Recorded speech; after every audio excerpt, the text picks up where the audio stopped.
Some people find pork jaw and pork belly too greasy to enjoy just grilled. Surprisingly, while these cuts are not as popular in the US, they are considered premium, expensive delicacies in Korea. This secret lies in how Koreans prepare them. Here are the 2 recipes you can follow in just 5 minutes. Discover how to make your pork taste 10 times better revealed right now. There are 2 recipes are prepared. First recipe preparation: cola 50 ml, pork belly 250 gram, a green onion, each herb. Nothing is needed. First, why pork belly? Because the fat to meat ratio is forgiving. For the cola suyuk, we use 150 gram. Why cola? It's not just sugar.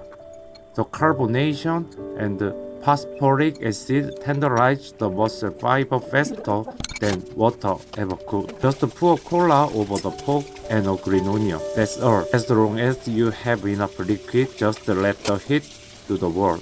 Look at the texture. The cola boiled pork is clean, sweet, and incredibly tender.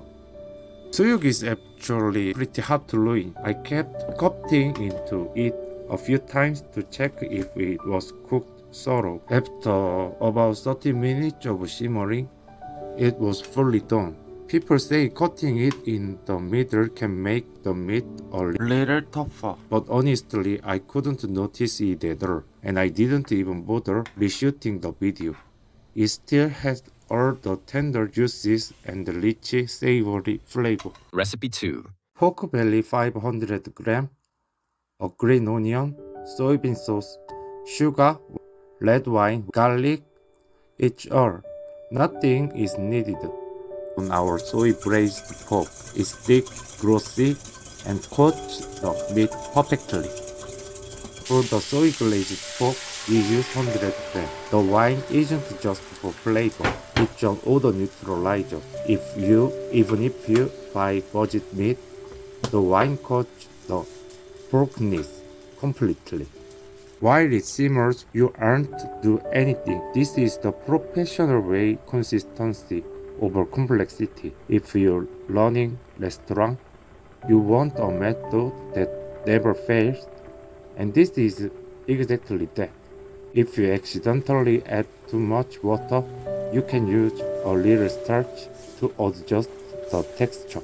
The taste is balanced, not too salty, not too sweet. The red wine has completely evaporated, leaving behind the deep, complex backbone of flavor. It's comforting, it's rich, and most importantly, it's consistent. If you're hosting friends, this is how you do it without being stuck in the kitchen. You have two distinct flavors, one fresh and light, one sticky and savory. Which one would you start with? Let me know in the comments. And if you enjoyed this set and forget method you've ever had. See you next time. And as always, keep it simple.